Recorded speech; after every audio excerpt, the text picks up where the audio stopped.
Alhamdulillahirabbil alamin. Asyhadu an la ilaha illallah wa asyhadu anna Muhammadan abduhu wa rasuluh. Allahumma shalli ala Muhammad asyrafil anbiya wal mursalin wa ala alihi washabbihi ajma'in, amma ba'd. Hadirin jamaah subuh rahimakumullah. Alhamdulillah, kita bersyukur kepada Allah. Kita masih bisa merasakan nikmatnya pagi hari, subuh hari. Kenikmatan yang Allah siapkan untuk semua hamba-hambanya. Kenikmatan yang tidak pernah bisa kita hitung saking banyak. Dan sudah tentu kewajiban kita hanya mensyukurinya. Allah tidak pernah meminta apa-apa selain atas nikmatnya yang diberikan kepada hamba-hambanya agar disyukuri. Lain syakartum la'azidannakum. Apabila kalian bersyukur, pasti aku tambah nikmat tadi. Di dalam ayat lain surat Az-Zumar, Allah juga berfirman, wa in tashkuru yarḍahu lakum. Bila kalian bersyukur atas nikmatku, aku ridho kepada kalian. Jadi keridhaan Allah itu diantaranya kita banyak bersyukur atas nikmat Allah. Mudah-mudahan kehadiran kita, langkah-langkah kita ke masjid itu sebagai ungkapan syukur nikmat kita kepada Allah. Dan sudah tentu Allah tidak pernah menyia-nyiakan sedetik pun apa yang hamba-hambanya lakukan. Senantiasa ada balasan. Karena Allah itu tahu manusia itu selalu pamrih, ingin diberi sesuatu atas pekerjaannya. Dan Allah tidak pernah mengabaikan sekecil apapun juga pekerjaan, perbuatan hamba-hamba. Akan diganti, bahkan dilipat gandakan. Ini ada kenikmatan kita sebagai seorang muslim. Hadirin jamaah rahimakumullah. Waktu terus berjalan, berulang setiap saat, dan tanpa terasa seminggu telah lewat. Seminggu lebih 1 hari lewat, telah pergi kembali 1 bulan yang hanya sekali dalam 1 tahun, bulan yang banyak berkahnya, bulan Ramadan. Kalau kita kilas balik sedikit ke belakang, Rasulullah bersabda, qad ja'akum syahrul Ramadan syahrul mubarak. Telah datang kepada kalian bulan Ramadan, bulan penuh berkah. Telah lewat kita sekarang. Tetapi ada sesuatu yang harus kita dapatkan di dalam bulan berkah ini. Sesuatu yang bisa kita jadikan bekal. Sudah tentu kita berharap Ramadan lewat, kita berharap masih bisa bertemu Ramadan yang akan datang. Masih bisa kita merasa nikmat Ramadan. Oleh karena itulah, kalau kita kilas balik, Ramadan mengajarkan kepada kita untuk mensyukuri nikmat. Datangnya Ramadan adalah kenikmatan dari Allah. Bersyukurlah kita. Dan kita diajarkan untuk bahagia dengan adanya Ramadan. Gembira.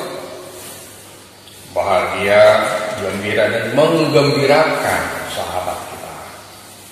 Itu dalam Ramadan. Dalam bulan Ramadan ada satu hadis yang menyebutkan di bulan Ramadan dibukalah pintu surga dan ditutup pintu neraka. Apa artinya? Bukan berarti betul-betul tertutup sehingga di luar Ramadan pintu surga tidak dibuka. Maksudnya amalan-amalan untuk meraih surga dimudahkan dalam Ramadan. Coba saja kita perhatikan saat kita Ramadan. Sejak sahur saja sudah ada berkah. Berpuasa di siang hari pahala, berbuka juga kebaikan. Sholat malam mendatangkan ampunan dosa. Artinya full day, full night. Ramadan itu bulan-bulan ya di mana banyak kebaikan yang bisa membuka pintu surga. Nah, jadi itu maksudnya dibuka pintu surga itu artinya dimudahkan amalan-amalan untuk meraih surga. Nah, sudah tentu Ramadan sudah selesai, tapi apakah kita masih bisa meraih surga? Bisa. Semua hamba Allah bisa mendapatkan surga, walaupun bukan Ramadan. Hanya saja Ramadan sangat banyak kemudahan untuk mendapatkan surga. Sehingga tidak jarang para sahabat di akhir Ramadan sepertinya mereka bersedih, mesti menunggu 1 tahun lagi untuk mendapatkan bulan yang banyak kenikmatan. Memang kalau orang-orang yang niat Ramadannya tidak karena Allah, gembira selesai Ramadan,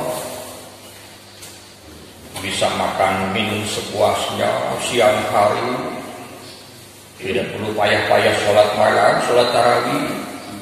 Itu untuk orang-orang yang tidak ada gairah Islam di dalam jiwa. Tapi untuk orang-orang yang bisa merasakan nikmatnya Ramadan, akan seakan kehilangan. Dia akan kehilangan nikmatnya sahur, berkahnya sahur, nikmatnya puasa Ramadan, nikmatnya berbuka, nikmatnya bersedekah.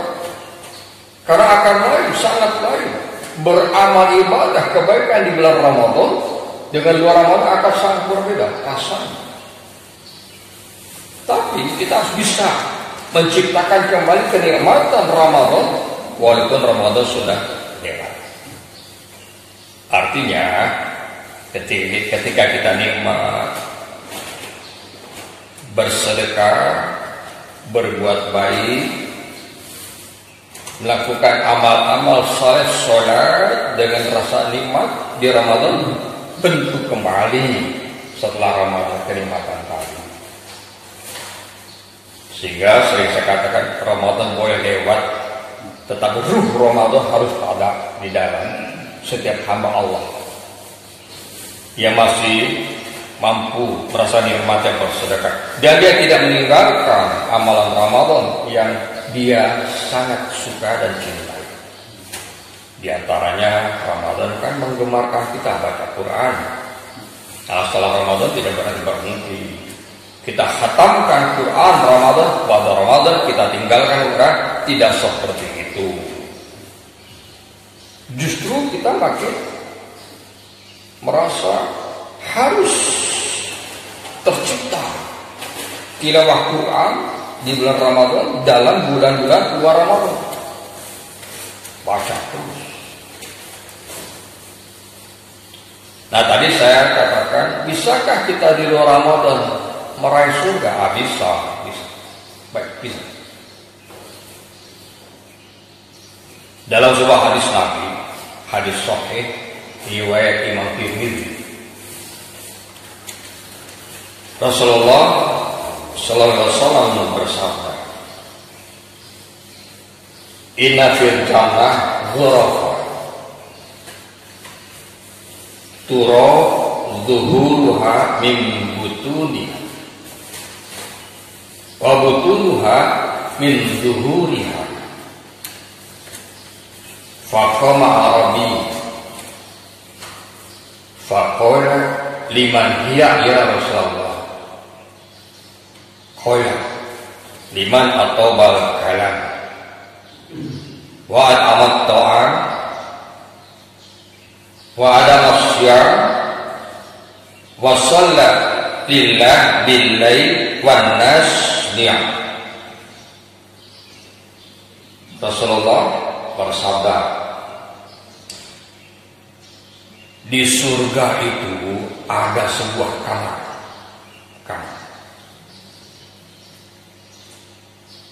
Engkau bisa melihat keindahan surga dari dalam kamar,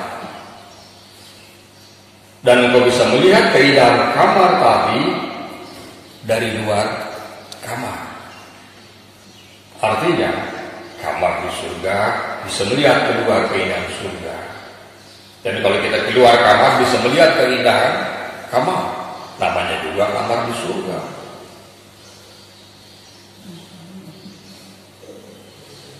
Kemudian berdirilah seorang Arab dan bertanya kepada Nabi, liman hiya ya Rasulullah, untuk siapa kamar itu?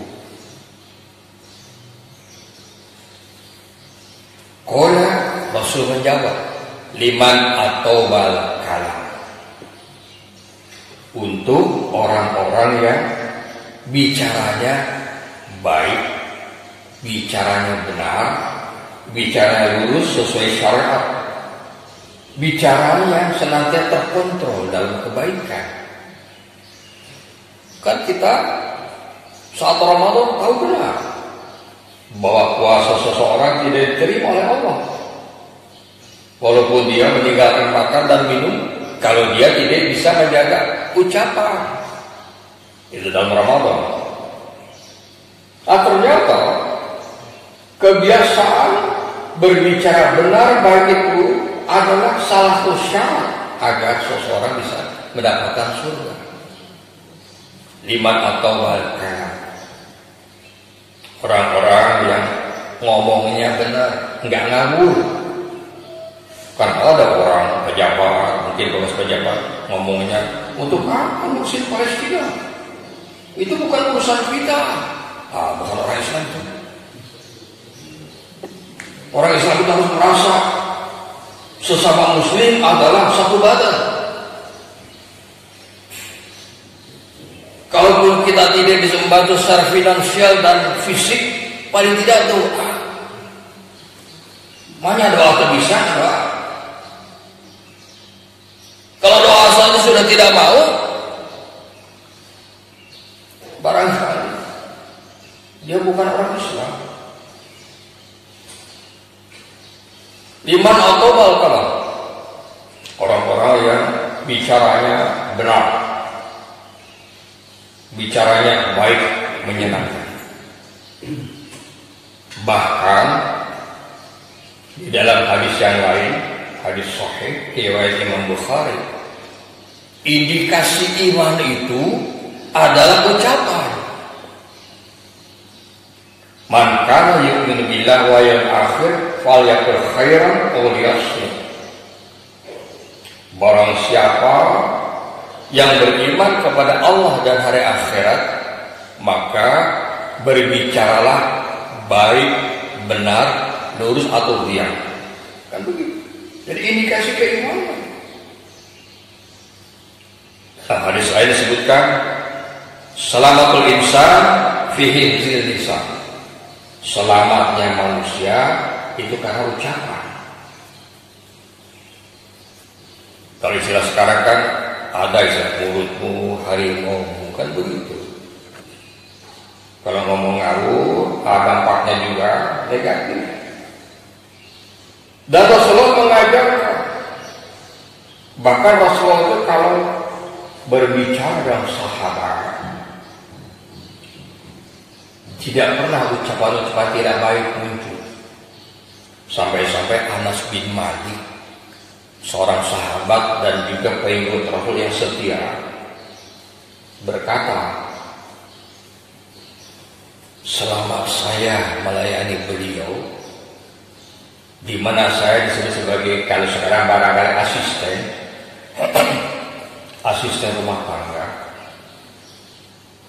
tidak pernah terdengar ucapan yang tidak baik walaupun kepada diriku, kata Anas. Jadi ternyata ucapan yang baik dan benar itu ada indikasi keimanan. Dan Rasulullah adalah contoh kita. Laqad kana lakum fi Rasulillah uswatun hasanah. Bahkan Rasulullah juga mengajarkan kepada kita, jangan suka mengabaikan sikap ucapan yang baik. Jangan suka mengabaikan amalan yang dianggap sepele, walaupun dengan wajah yang menyenangkan. Artinya, kalau kita berbicara, janganlah pembicaraan yang bisa membuat orang jengkel atau kehel, atau pembicaraan ternyambung, ribut. Iman atau bal-kalam. Jadi kamar di surga tadi untuk orang yang bicaranya benar. Al-Quran surat Al-Ahzab menyebutkan, A'udzubillahi minasyaitonir rajim. Ya ayyuhalladzina amanu taqullaha wa qulu qawlan sadida. Wahai orang-orang beriman, bertakwalah kepada Allah dan berbicaralah, wa qulu qawlan sadida, berbicaralah dengan ucapan yang lurus. Yuslih lakum a'malakum wa yaghfir lakum dzunubakum. Kata Allah, Allah akan meluruskan amal kalian dan mengampuni dosa-dosa kalian. Dan ucapan yang lurus, diperbaiki amal kita dan diampuni dosa. Tapi kan kadang-kadang orang-orang akan sangat mudah terprovokasi, sehingga memunculkan komentar-komentar yang tidak lurus, bahkan lebih mengeruhkan suasana, terpancing, terprovokasi untuk negatif. Bukannya makin jelas permasalahan, makin kusut. Oleh karena itu, pembicaraan itu sangat penting. Kadang-kadang kalau misalnya ada bayi, kita mendapatkan bayi tidak bisa bicara, kan kita sedih. Tetapi ada juga orang pandai bicara juga menyedihkan. Kenapa? Pembicaraannya itu pembicaraan bukan yang lempeng, sebar ke sana kemari pembicaraan yang tidak berdasar kepada kebenaran, istilahnya hoax atau hoax. Kalau hoax mah sering hoax, sudah hoax kan? Hoax itu tadi itu terkumpul. Jadi tadi yang pertama, di mana atau ucapan-ucapan yang baik dan benar, indikasi untuk mendapatkan kamar di surga. Yang kedua, wa'at amat ta'am, orang yang suka memberi makan untuk orang lain. Bahkan kan sekarang zaman medsos ya, media sosial sering muncul tayangan-tayangan. Ternyata mentraktir taman itu bisa masuk surga. Mengambil hadis tadi. Wa'at amat ta'am, memberi makan kepada orang lain, terutama bulan Ramadan. Kan ada hadis, barang siapa memberi makan, memberi berbuka kepada orang berpuasa, pahalanya sama dengan orang berpuasa tadi. Nah, barangkali kalau kita pernah Ramadan di Saudi, saya pernah di sana tahun 2012. Ketika kita akan masuk Nabawi, Masjid Nabawi, bulan Ramadan. Belum sampai masuk ke pintu, itu sudah disambut oleh beberapa orang. Ditarik-tarik tangan kita, dibetotkan itu kadil. Untuk apa? Untuk dibawa ke lapak dia. Jadi di masjid itu sudah disediakan lapak untuk berbuka. Disediakan kurma, air zam-zam, kemudian roti yang secara fisik keras dan dimakan tidak keras, roti Arab mungkin. Ditarik ke sana untuk duduk di tempat dia, karena dia tahu kalau dia memberi berbuka pada orang berpuasa pahalanya luar biasa. Tarik. Kalau di Nabawi sangat rapi penataan untuk berbuka. Kalau di Haram memang agak complicated, jadi agak semrawut. Karena posisinya kalau Nabawi kan persegi, masjidnya kan persegi. Kalau Haram kan memutar seperti itu. Kalau Nabawi persegi, sehingga orang gampang membuat satu saf untuk memberikan berbuka. Dan itu berbuka dialas oleh plastik. Jadi kalau selesai langsung digulung dari pojok sana, diburu, beres, tidak ada kotoran. Tengah malam itu. Karena teknis penyediaan dan pembersihan praktis. Wa'at amatom, orang yang sedang memberi makan orang lain. Kumaha kami neraktir kopi asam wae. Ayo orang ngopi, asal tongki ngopi tapi BM kayak pahalanya.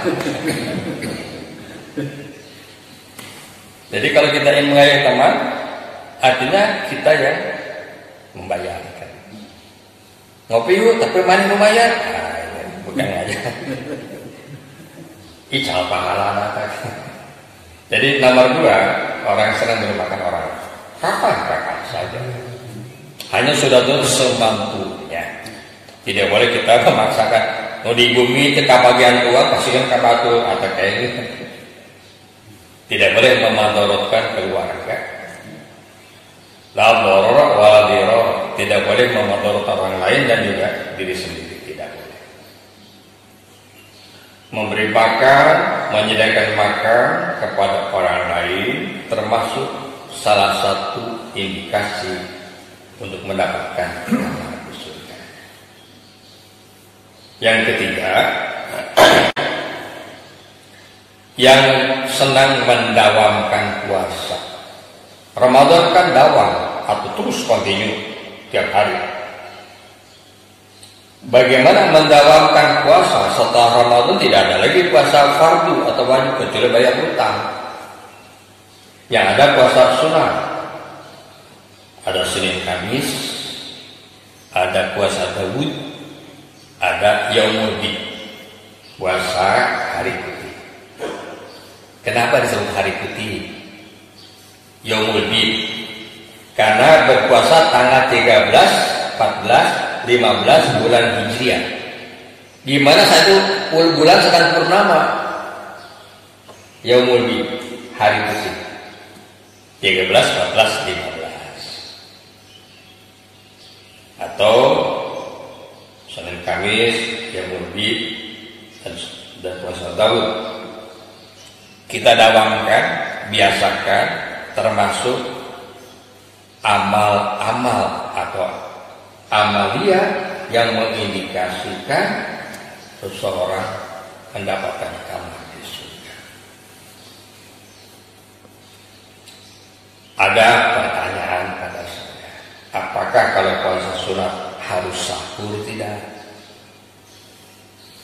Tidak ada kaidahnya. Tapi kalau mau silakan, tidak masalah.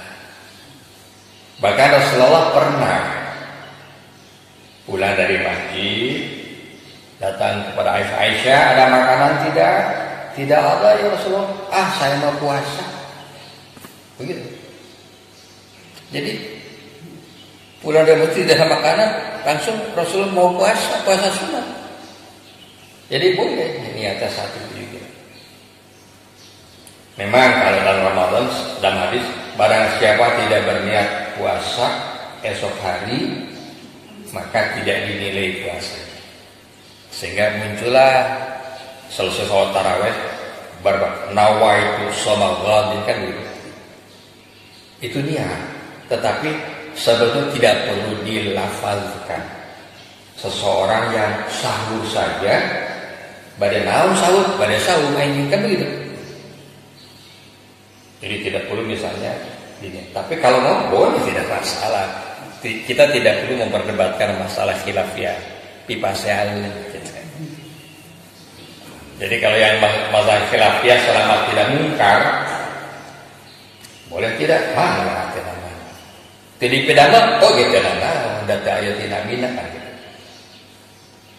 Orang banyak bertengkar masalah khilafiyah karena kebijakan dalam memahami suatu kaidah yang kurang pas. Pemahaman yang tidak pas tentang satu kaidah sehingga sering muncul pertengkaran masalah khilafiyah. Itu yang ketiga. Yang keempat, sholat lillah billahi panas diam. Sholat karena Allah di malam hari, di mana orang lain sedang tertidur pulas, yang sering dinamakan sholat malam. Sholat malam dalam surat Muzammil, ketika belum ada perintah sholat 5 waktu, hukumnya wajib sholat malam. Setelah turun perintah sholat 5 waktu, sholat malam sebagai sholat sunnah yang utama. Dalam sebuah hadis, afdal sholat ba'da al-maridah ba'da faridah sholatul lail. Seutama-utama sholat setelah sholat fardu adalah sholat malam. Artinya sholat malam termasuk sholat yang utama. Sehingga jangan sampai kita luput sholat malam, walaupun 1 rakaat. Jadi kalau misalnya kita ingin sholat malam tapi waktu mepet ke subuh, sabda Nabi, kalau engkau khawatir subuh keburu masuk, sholatlah 1 rakaat sebagai sholat witir. Boleh 1 rakaat. Tapi kalau kita bisa 11 rakaat lah. Kenapa? Karena orang-orang yang sudah bisa merasakan nikmatan sholat akan sangat menyesal kalau sholatnya itu masih sedikit. Atau misalnya kumaha Ustaz, sok kasihan wae subuh. Tong sholat umum subuh ke lepas. Kata Nabi, kalau engkau khawatir tidak bisa bangun di akhir malam, sholatlah setelah sholat isya. Makanya sholat tarawih pas atau sholat isya. Boleh tidak? Mana ada perintah Nabi. Kalau engkau tidak bisa atau khawatir tidak bangun di akhir malam, sholatlah setelah sholat isya. Rasulullah pernah mencontohkan sholat malam di awal malam, pertengahan malam, dan di akhir malam. Dan kalau diniatkan karena Allah, semuanya luar biasa. Kan ada yang mengatakan, saya juga tidak sempat mencari hadis, katanya akhir malam lebih utama. Saya belum bisa menjawab ketika ada yang menanyakan itu. Karena contoh Nabi, Rasulullah pernah mencontohkan awal malam, pertengahan, dan di akhir malam. Keutamaan sudah tentu. Pertama, niat karena Allah sesuai contoh Rasulullah utama. Nah, kenapa misalnya sholat malam utama? Karena disebutkan Rasulullah hadis, pada malam hari di akhir malam Allah akan turun ke langit dunia dan akan mencari siapa orang-orang sedang sholat malam. Kalau terdapat orang sedang sholat malam, maka Allah Kalau dia minta ampun, aku ampuni. Dan kalau dia minta sesuatu, akan beri. Ini luar biasanya sholat. Jadi jangan sampai lepas walau satu rakaat dan berdoa kepada Allah. Doa-doa kita, insya Allah.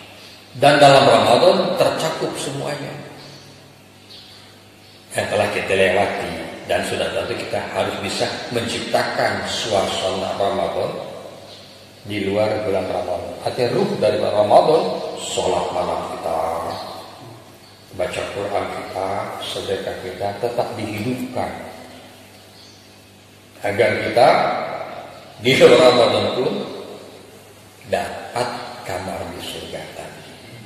Nah, itu adalah sesuatu yang hendaknya kita bisa jadikan langkah-langkah amal kita. Sebab seiring waktu semua orang akan pulang. Nah, Pak Hidayat yang mana? Jangan hanya pada saya. Sudah pernah tidak di sini di Hujuran? Oh sudah. Ketika belum renovasi bagus ini pernah. Di sana masih ada kamar anak-anak panti kalau di desa pojok sana. Masuknya lewat belakang sini juga sama. Hanya posisinya lebih memanjang. Waktu itu saya lupa nama adik kami itu. Mungkin tahun 90-an. 90-an ya 90-an. Selama sekali. Selalu disebut baju mata juga tahu. Alhamdulillah bisa masuk lagi ke sini bernostalgia yang sudah bagus. Jadi itu adalah hal-hal yang mudah-mudahan bisa kita laksanakan. 4 hal. Omongan yang senantiasa benar dan baik. Kedua, senang menerima orang lain. Ketiga, kalau kita sempat berpuasa, saumlah karena Allah.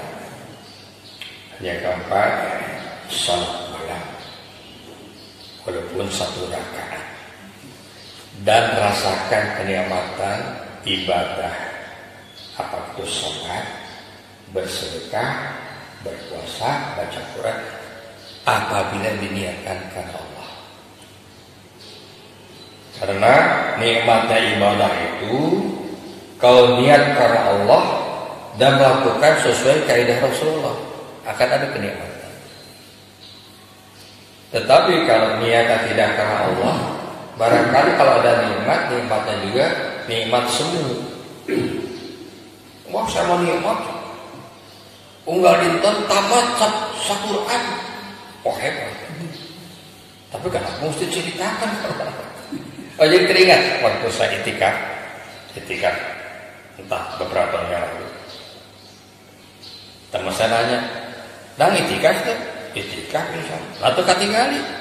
"Aku lu katingali gitu bukan."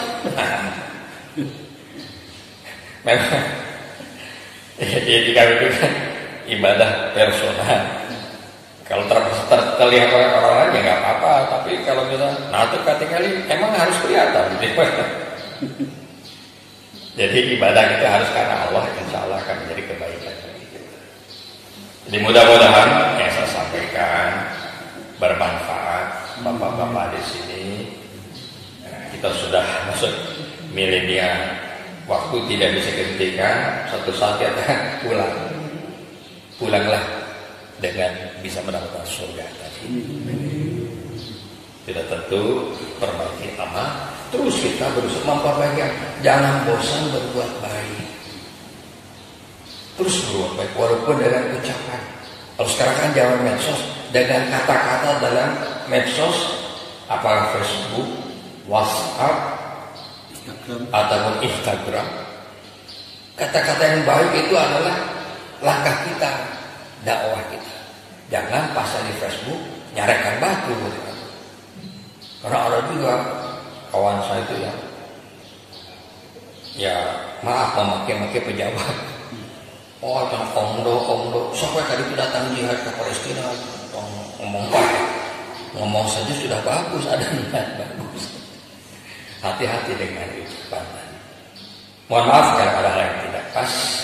Insya Allah kita bisa bertemu kembali untuk mengkaji sesuatu bersama-sama sanes pencerahan datos cerah ini sadana gitu kan kadang-kadang nyugan pencerahan aduh kumaha masa pencerahan terus cerah gitu kan. Tapi kita belajar agar kita mendapat sesuatu bekal agar saat kita sahur Allah teh pulang punya bekal. Sekian, assalamualaikum warahmatullahi wabarakatuh. Waalaikumsalam.